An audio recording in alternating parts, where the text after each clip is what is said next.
How does somebody find clarity? You've talked a little bit on, you have to get clear. How does somebody even go about getting clear? Like, what are the steps that they should be taking to get to that vision? I love that question. So I have I wrote a workbook after I wrote my book in 2018. It's called The Why is the Way. So I wanted to do a workbook so that there was something tangible about how you could put that into play, how you can start, doing that. And I'm happy to share it with you, and you can share it with your tribe. I have it in an ebook version that you can share it. Um, but what's interesting, Sabrina, is that I used to do these workshops when I started coaching and speaking. And I would ask, and I would do them in South Florida, and I would ask people to write their obituary, right?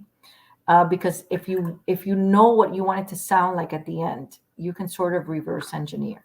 But I don't know if you know this, Hispanics are very superstitious. They're not just a little superstitious, they're really superstitious. So they believe that if they don't talk about death, it's never going to come.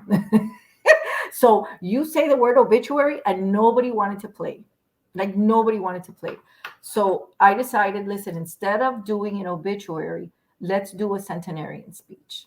Okay, what is the speech they're gonna say about you When at you your 100th birthday celebration? Very Okay. different tone, right?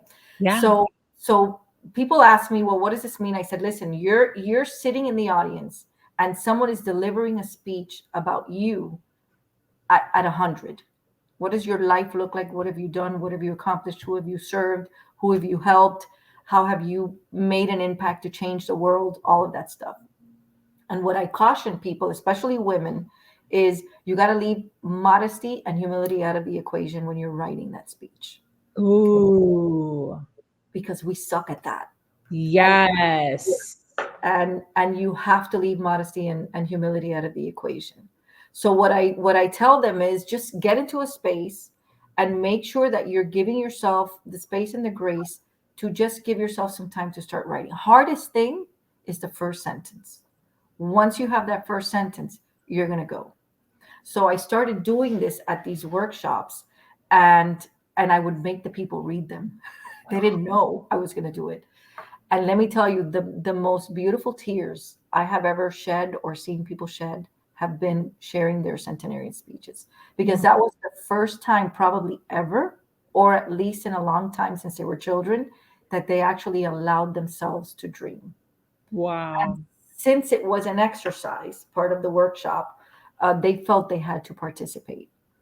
Wow. And some really beautiful friendships that I'm very, very blessed with, came out of some of those workshops, and some of the enlightenment that came out for people based just on a centenarian speech. And I say, some of the best friends that I have right now are people that I've met on missions. I made a commitment that I was going to go back to Kenya every 2 years to see Sipao. He was 5 when I sponsored him. Now he'll be 14 in August.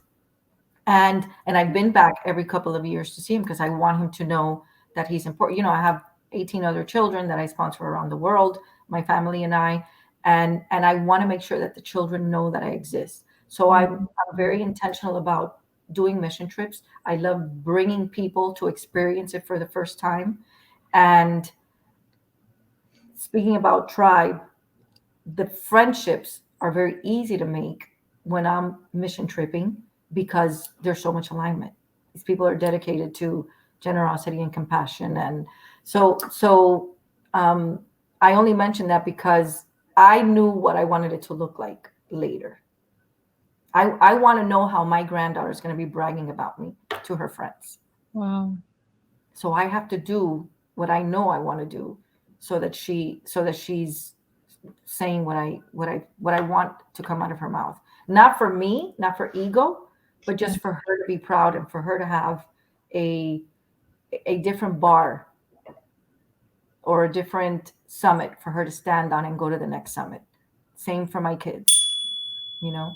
Again, not about ego, but what does it look like? What is my granddaughter? What are her children going to be saying about me when I'm 100? Yeah.